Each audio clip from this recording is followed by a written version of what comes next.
You're listening to Interactive Wrestling Radio, featuring the interactive interview, courtesy of WrestlingEpicenter.com.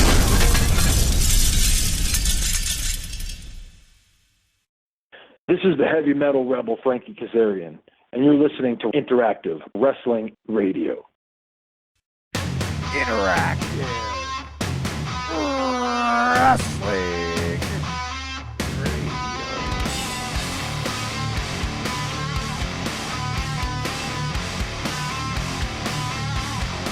Hey guys, welcome to Wrestling Epicenter Central Command right here in beautiful Mesa, Arizona. Looks more like the Black Hole, not to talk about our interview with Abyss last week, but here we are, and this week's guest is the latest member of the Bullet Club, who has his own band and hasn't been on our show in 13 years.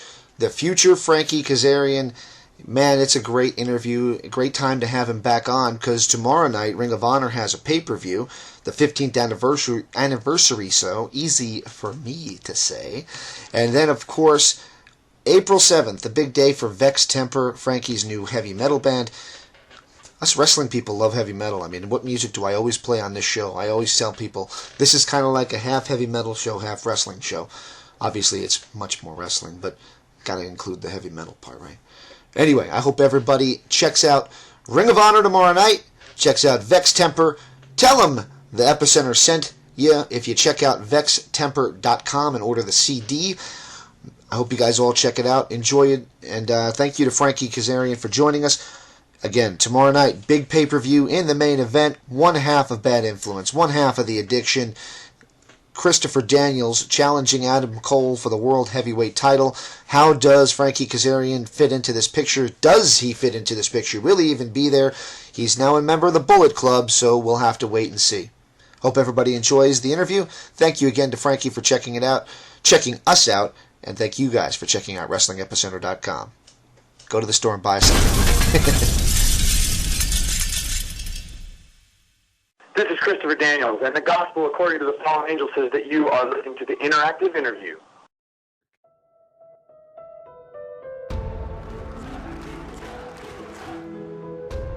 If you want to conquer something, you must be ready for a war. This is insane. Lucha Underground is out of this world. I've never seen anything like this. Lucha Underground Season 3. New episode Wednesday at 8 p.m. on El Rey Network. Hey, this is Traci Brooks, and you're listening to the interactive interview. Worship us!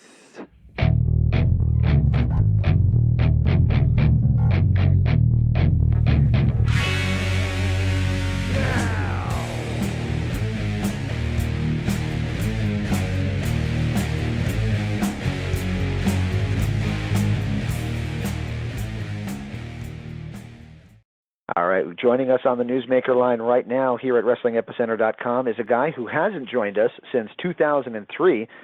So welcome back, Frankie Kazarian. Frankie Kazarian, how you doing today, sir? I'm doing great. It just took me 13 years to get back on your show. I don't know where the heat's from, but evidently I did something wrong, so hope I don't make that same mistake. No, I remember it was very cool because in the same week I had yourself on and Chris Sabin, and you both were going by the Future at the time, so we did like a future show. It was the Future Frankie Kazarian and the Future Chris Sabin, so it was there you go. And now you guys find yourself same company here in Ring of Honor. But before we get to the wrestling stuff, let's talk about probably my second love, which is music and heavy metal music in particular. You got yourself a band, and I've heard it, and it sounds really damn good. Vex Temper is the name of the band. How did this come to be? Well, thank you for saying that, first of all. I, too, obviously have a deep love and passion for heavy metal music, right up there, as much, if not more, than my love for pro wrestling.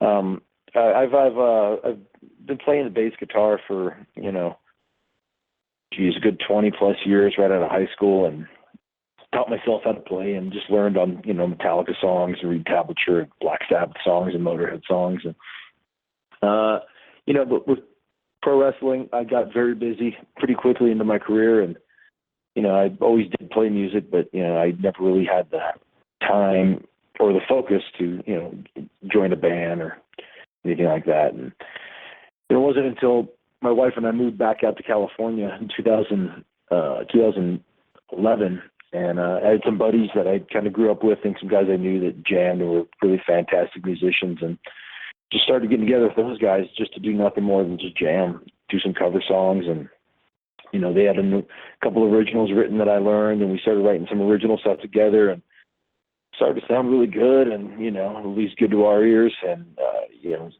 started taking a little bit more serious, had a lineup change, and from then on it got really serious, and we decided to start gigging, and one thing led to another, and we had these 7 songs that we thought were quite good, and we decided to get in there, record them, and get them mixed and mastered, and get it out there. And here I am today, trying to plug this album we got coming out April 7th, and just having the time of my life doing it, man. Very good. That's awesome. And I guess my question would be, what kind of songs did you guys cover? Because I'm trying to figure out where the influences came from for this sound that you guys have.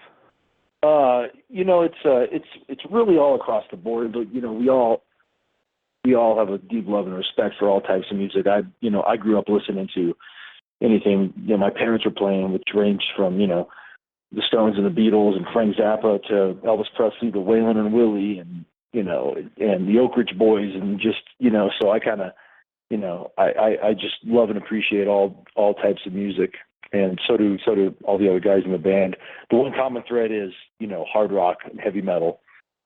I myself, being a huge Metallica fan, Guns N' Roses, Motorhead, Sabbath, Priest, Maiden, and those guys all share the same love for those bands.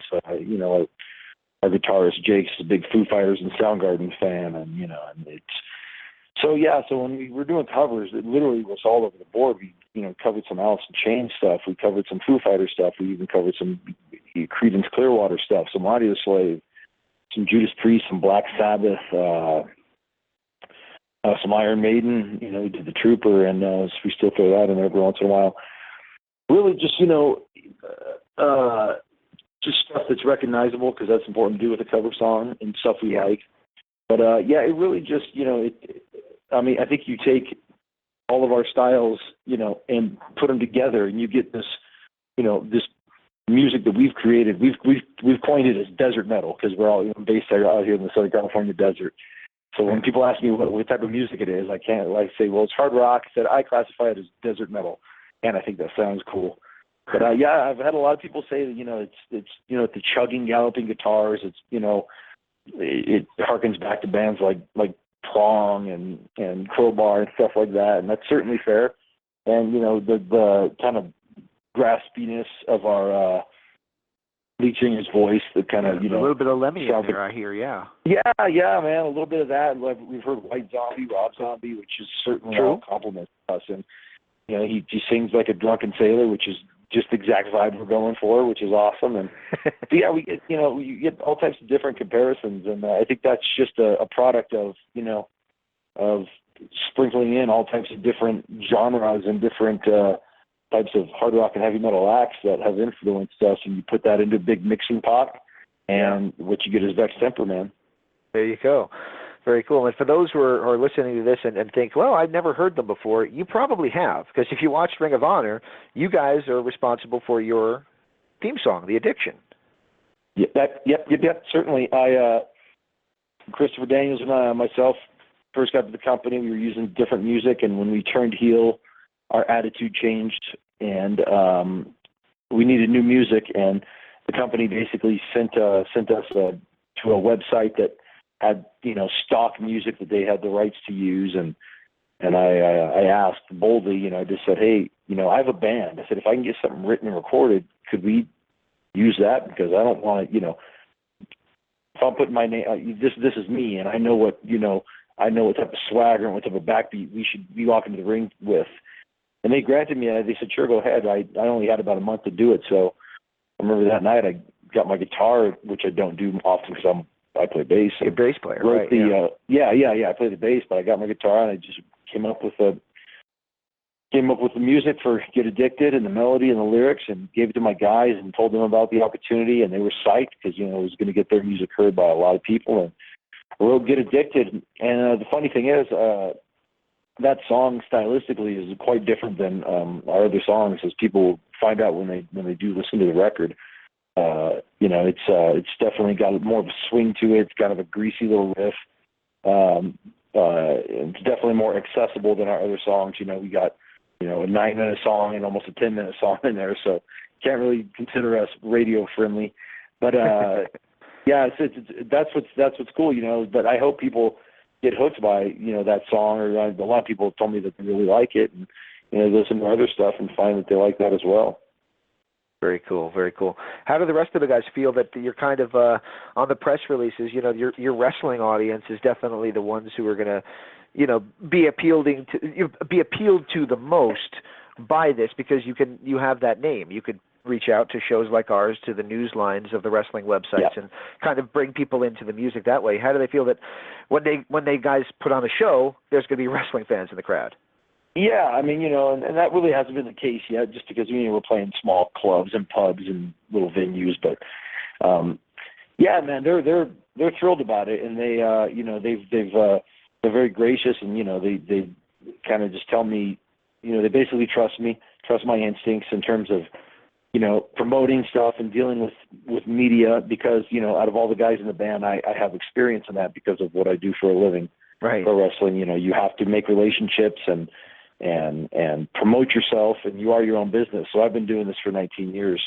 Whereas these guys, as, you know, as talented as musicians as they are, you know, aside from that, they're working class guys, and, you know, they know how the industry works, but they don't know, you know, the movers and shakers side of it. So I've kind of taken that upon myself to be that guy, to do our PR, and to, you know, to get out there and tell everyone about this music.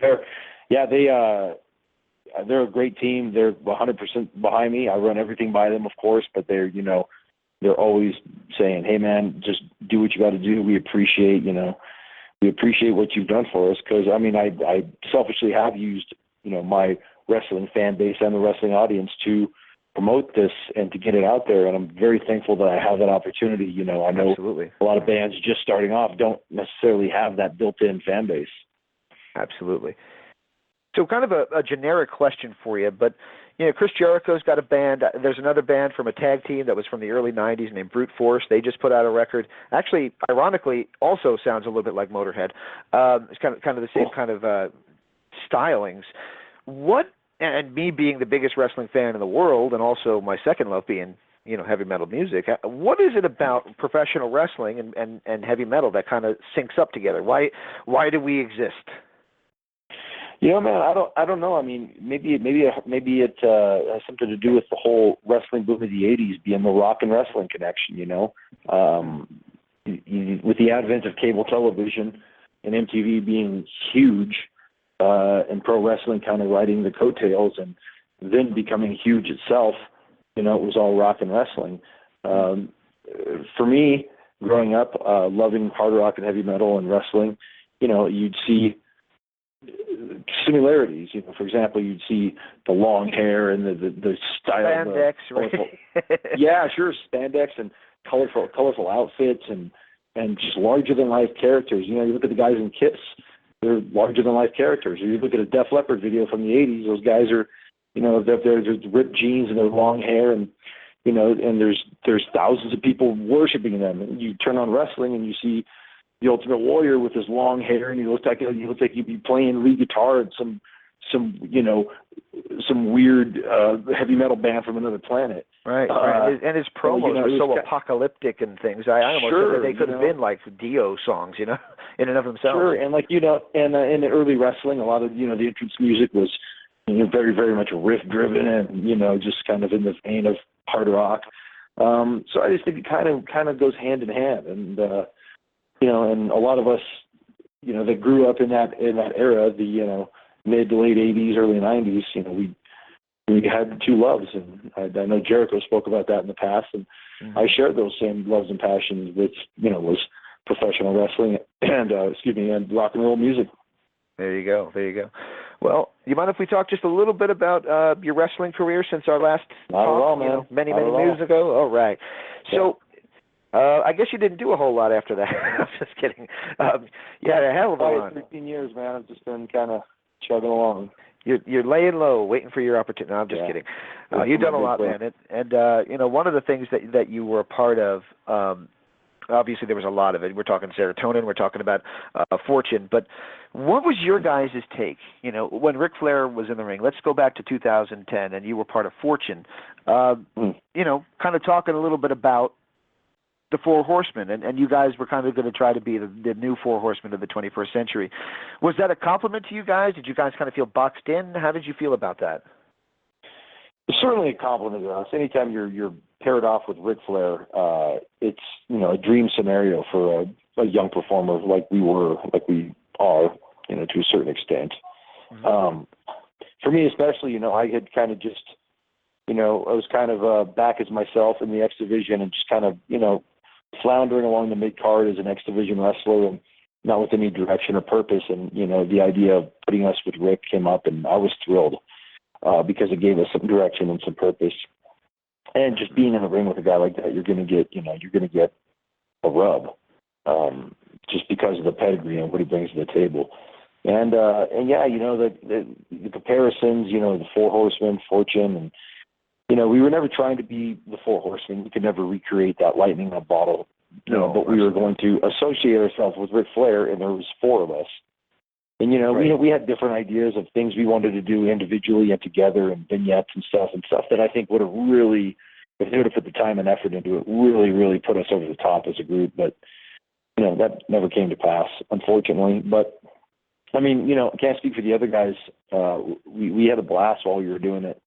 And I'm very, very thankful for the opportunity to, get to meet Rick, and certainly for the opportunity to call him one of my friends and a peer. And it was a good little run while it lasted. Very cool. And you then were kind of you got lost in the shuffle a couple times, and then you and Christopher Daniels ended up as a tag team, and that was some of the more entertaining stuff that Impact, TNA, whatever you want to call it, was doing at the time. I actually watched an interview you did with our video a little while ago, just before we did the interview, this interview, and you guys were talking a little bit about your run together. But for those who didn't see that interview, how did you and Christopher Daniels, obviously being Southern California guys, how did you end up paired as the tag team?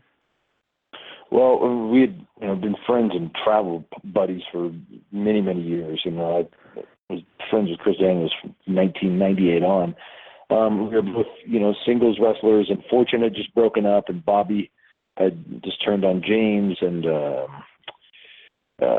AJ and Daniels had just finished a feud, and they weren't really doing anything with Chris after that. They certainly weren't doing anything with me. I was just kind of a guy that was just, the last guy in Fortune, just kind of running around. And our tag team division was, in a word, weak at the time. Machine Guns, I think Alex Shelley was hurt, and Beer Money had just broken up, and we just kind of looked at the landscape and went, well, you know what? We could be a formidable team. We knew we could definitely be an entertaining tag team, just from an in-ring perspective. Not to mention the feeding off of each other, in terms of our personalities and the promos we were capable of doing. And we pitched it. And, they gave it a shot, and, the bad influence wasn't even supposed to last. It was supposed to, only last a couple of weeks or maybe a couple of months, but we fought for it, and, it became the most entertaining thing on the show. And I have no problem saying that, because for, a stretch of several months, we were the most entertaining thing on the show, whether it was our promos, our vignettes, our matches, and, we were white hot in TNA, and we were off and running. And again, kind of had our legs cut off there towards the end of the run, considering what we could have done. Absolutely. And I was actually at Bound for Glory in Phoenix. I was in one of the ones in the crowd, and I heard you guys talk about that, and that you didn't think the crowd went quite as nuts as they could have when you guys dropped the straps. And I got to tell you, I probably would have to agree with that. I was in the crowd, and I would say that they didn't go as nuts as I had expected. Yeah, I think, there was Chavo and Sean won the belts that night. Right. I think, Chavo and Sean won. Certainly two guys who deserving, very great competitors. Right. And I think they, the plan was that being a more Latin market, they wanted to, pop the home crowd. But I don't know if that was the case, because like I said, what we were doing was really entertaining, and you had Kurt Angle and AJ Styles, two of the best pound for pound wrestlers who's ever lived, Right. the other team. So they were certainly. I I think that as baby faces go, they were certainly the more crowd favorites of the. Yeah, definitely. So that was kind of fighting uphill, and that whole day was a struggle, and that's another story for another time. Yeah, that was again, that. I don't know if that was necessarily the writing on the wall, but it happened soon thereafter. So there you go. I remember, and you talked about this on other interviews, not just the RF one, but on other ones where you guys were wearing, your own unique T-shirts, and one of them was a Kazamania T-shirt, and there was a lot of different kind of cool things that you did that separated you from the bunch. Was there ever really any kind of a major backlash of you can't do that? We're not selling that, therefore you can't do that. Absolutely. The Kazmania shirt, my whole thing was everyone in the roster had a shirt, and I didn't. And I had been there in one way, shape, or form since 2003. And I was like, and I felt a little bit disrespected, especially considering I had pitched ideas for stuff. And I said, well, you know what, screw it. There's a black Hulkamania shirt. So I took it, I scribbled out the Hulk and put Kaz, and I started wearing that. And, everyone initially thought, oh, that's brilliant, that's funny. And I remember Dixie telling me one day, she said, we're thinking of going with a Dixie Mania slogan, so I don't know if you should be wearing that. And I was like, okay, that's lame, but I'm still going to wear it. So then after this was when Pro Wrestling Tees was fairly new. Right. We had had like 3 shirts made, Kaz and Daniel shirts. And we said, we're going to wear these to the ring. So we wore them to the ring. We got back, and Al Snow pulled us aside and said, why did you wear that to the ring? He said, because it's a shirt that has our faces on it, and we're promoting us. We are selling us. And he says, it's not a TNA shirt. You can't wear it. Oh. So, being the rebellious nature that we have, the next week we went out there with our ring jackets on. We took them off, and there were the shirts again. And again, we got in trouble and pulled into the principal's office and told, don't do that. And we fought. We tried to, we said, but like, who's getting hurt here? We're promoting us. You've not made a shirt for us. So do you think it's something they could have like, oh, well, that looks cool. Maybe we should mass produce those. Or do you think it was copyright, too close? I think it was. I honestly don't know. Because there was no copyright issues because the people's face that were on the shirt was us. Yeah, it was so you, we're not going to sue each other, and I don't know. I just think that I don't know what the case was, but and eventually they didn't want to call us bad influence, but eventually when they did, they copywrote the name and they made shirts, and the shirts sold really well. Shock. Yeah. But then another problem we ran into, like I would go out there with a Pantera shirt on, and they would, nope, you can't do that. Or Chris Daniels would have a Marvel shirt on, right? And they would say like, oh, we're not sponsored by Marvel, we're not getting paid by Marvel. That's like Marvel's not going to care, Pantera's not going to care. Even it's just, just battles we fought. We were 2 guys that, we would never just go with the status quo. We would raise our hand and ask questions, and we got ostracized for that quite a lot in TNA. That kind of speaks to the rock and roll, though. Again, rebellion right there. Yeah, I mean, man, like I'm trying to help the product, and I'm trying to promote myself. I'm not hurting anybody. If I'm trying to get myself over as a character, yeah, I'm going to wear a heavy metal shirt or a country shirt out there because that's who I am. Christopher Daniels is a huge Marvel fan. Why is he not going to wear a Wolverine shirt out there or something? Like and those are the arguments we had, and we were just met with.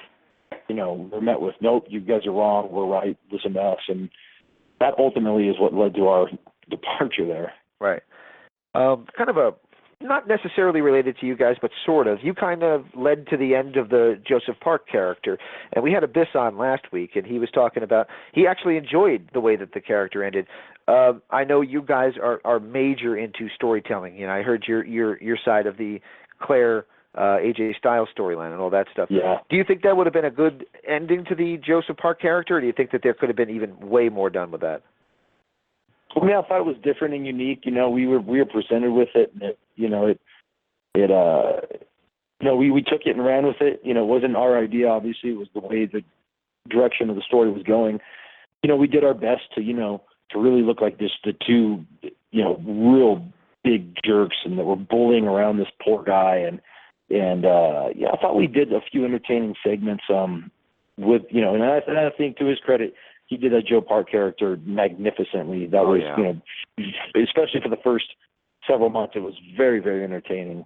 But there's only so much you can do with a character a pro wrestler doesn't know how to wrestle. There's only so much you can do. But I thought Chris did Chris Parks, Joe Park, whatever you want, did a great job with that, and my hat's off to him for that. And we had some fun with him and Eric Young, and like I said, did a couple really good vignettes and a couple real rotten ones too. We did a Halloween one where we were dressed like Sherlock Holmes, and that was a case where they were trying to write funny stuff for us, because we had a reputation for being kind of funny, and all that stuff was just on the fly and just us doing us.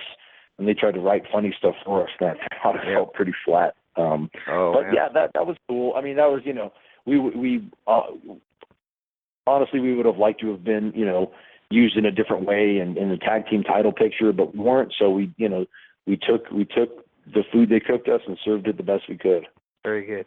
Did you guys ever do the Gundam style dancing just to piss off Taz?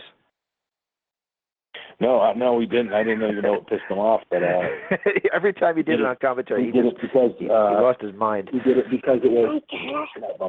We did it because it was hot at the time, and it was absurd and stupid and silly, and it was a huge YouTube phenomenon.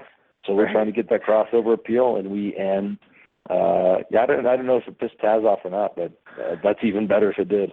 Yeah, he sounded like it did because he sounded pretty ticked off on commentary. Either that or he was really loving it and just playing the part. Maybe, yeah. Taz was a big fan of most of our stuff, man. He really enjoyed it, so he might have just been, playing the part, right? So you guys kind of, I know that it wasn't really your choice to leave Impact, but you guys kind of started the trend. Yourselves going to Ring of Honor. The Hardy Boys just came up there now. I guess I got to ask you, I know we got a big pay-per-view coming up on Friday with the 15th anniversary show. What is your take on Ring of Honor wrestling? How do you feel that it shapes up in this competitive wrestling world right now? Well, Ring of Honor is awesome, man. And I'm not just saying that because I am part of the roster. I'm saying that because if you look at what we do as from an in-ring standpoint, it's just unmatched. And it's since we got here in 2014, I've never seen a company with so much positive upswing momentum, and it's been great, and we've just been riding that wave. And I've had some of the most fun and entertaining matches of my career in the almost 3 years here. And a lot of guys that were one time Impact Wrestling wrestlers are now gone and have come to Ring of Honor or have gone to WWE and are doing quite well for themselves. And it's a shame that the company once had all these guys locked down, but it's great that all those guys are now succeeding and able to spread their wings and show the world what they're about. Very cool. And you're now a part of the Bullet Club. So how cool is that to be part of something that is, a global phenomenon? Hey man, it's hard to really get to that level of over in pro wrestling these days, and that crew, those guys have achieved that, and it's a phenomenon. And I'm definitely happy to be part of the squad. It's a new chapter in my career. We're going to see where it goes. Absolutely. And your long-time partner and good friend Christopher Daniels, big part of this pay-per-view coming up on Friday. How do you think he's going to do? Well, he's wrestling a member of the Bullet Club, so I'm at a crossroads here. And you know what? I have nothing bad to say about the man. He deserves it. He's even beyond just from an in-ring perspective. He's put on, or he's contributed more to this business and Ring of Honor than most people will ever know. But having said that, I don't want to be tied down to someone that could be on their way out if they lose a match or has other aspirations. So I had to think selfishly for once in my career. There you go. So Jerry Lynn said in an interview a few years ago that when he won the ROH World title, he told somebody he didn't really want to hold that belt for very long because the style that Ring of Honor does could shorten your career. As a ring veteran yourself, just like Jerry, obviously probably 15 years as his junior. I love Jerry, but no, but it's probably true. Thoughts on that, and how do you feel about that rough style? Because it is a rougher style in Ring of Honor. Well, he definitely has a point, but what I've done is just learned and become a smarter wrestler and learned what to do, when to do it, where to do it. And on top of that, I've changed my style. I changed my body physically. I'm very, very confident in my ability to keep up with anybody on our roster. It's working smart instead of working hard these days. I know what I could do. I know what my strengths are, and I do my best to find out what my opponent's strengths are, and do our best to put on an entertaining match for the crowd. And yeah, the bar has been raised to levels that I don't know if we can get much higher than this, because the stuff guys are doing. Aside from using firearms and shooting each other, I don't know if it's more spectacular. So yeah, you just learn to work within it and work around it and work smart. There you go.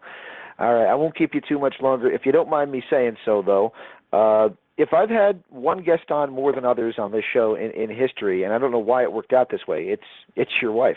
I don't know why that happened, but she ended up on the show like 4 or 5 times over the years. So it's definitely cool to have you back on the show. And how did you and I guess just working at TNA, but how did you and Traci end up being a thing? Yeah, well, I'd met her at a show in Canada for Scott D'Amore, and met her in TNA in the early days, and she managed myself and Michael Shane. Like any strong relationship. At least I think you begin as friends. Which we were inseparable. We were great friends, which developed obviously into a relationship. And as much as I can curse pro wrestling for what it's done to me physically and mentally and emotionally, and the scars it's left me, I can, get down on my knees and thank God that it brought me, my wife, who brought me a child, and we now, share a life together. So that's, and it's also cool to have somebody that really gets and understands the business and knows it inside and out. So she's, she knows my pain when I'm bitching, my joy when I'm psyched. She knows,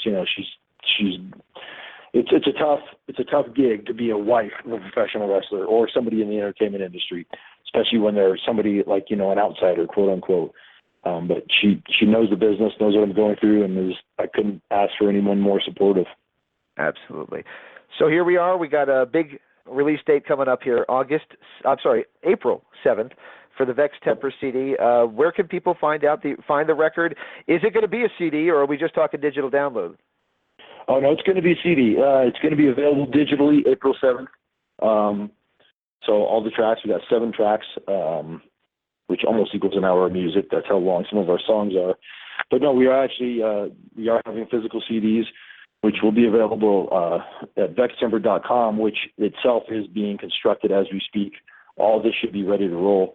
Of course, when we play live gigs, we'll have CDs and shirts and merch with us. But everyone else in the band is a big fan of physical music. So me too. Yeah. So I like to own my music, and and I know not many people buy CDs anymore, but they're also good promotional tools these days to give to fans, to promoters, to anyone. But yep, we're having physical CD, and that'll be available if you see us or on the site. And trust me, as soon as any news comes on that front, I'm going to cram it down everyone's throat like I have all the other Vex Temper news. I agree with you on the CD front, by the way, though. There might be a record that you listen to once and think, that really sucked, and you never listen to it, and you stick it on the shelf, and then 10 years later, maybe you're in a different place, you put it in, just thinking, I don't remember this one so much, and you discover something that you own, that you have, that you wouldn't if you had it on an MP3 because you just delete it. So kind of being stuck with it and having it on the shelf, you're going to find that maybe something you didn't like the first time you heard it, you like it down the road, too. Oh, yeah, I can't tell you how many times I've gone through my CDs and put one in and like wow, there's 6 or 7 tracks I like on this. Like, and I haven't even burned them to my iPod yet. Like, that's weird. This album came out 20 years ago. So I still have all my physical CDs, and I'm guilty as the next guy for buying, getting stuff online or just getting an album from iTunes because sometimes it's more convenient. But with music that I really like, I still go out and buy the physical products. Absolutely. And you should too. Everyone listening, support music, man. And support Vex Temper, which, again, you said vextemper.com is going to be the website?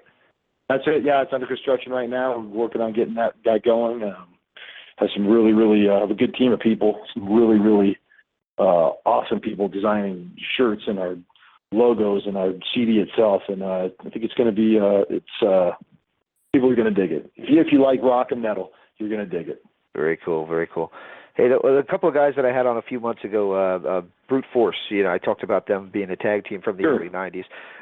They've opened shows for, LA Guns and for a lot of LA-based bands, and you guys are SoCal guys. Is there any, hopes that you guys are going to get to that LA scene to try to crack that market? Yeah, definitely. That's definitely something, especially once this album is out and people can hear what we sound like and we can get booked with, like-sounding bands. Right. We're not a cover band. We're not a band that's going to be in there playing, a Sweet Caroline or anything like you hear in these bars. We're definitely for a niche audience.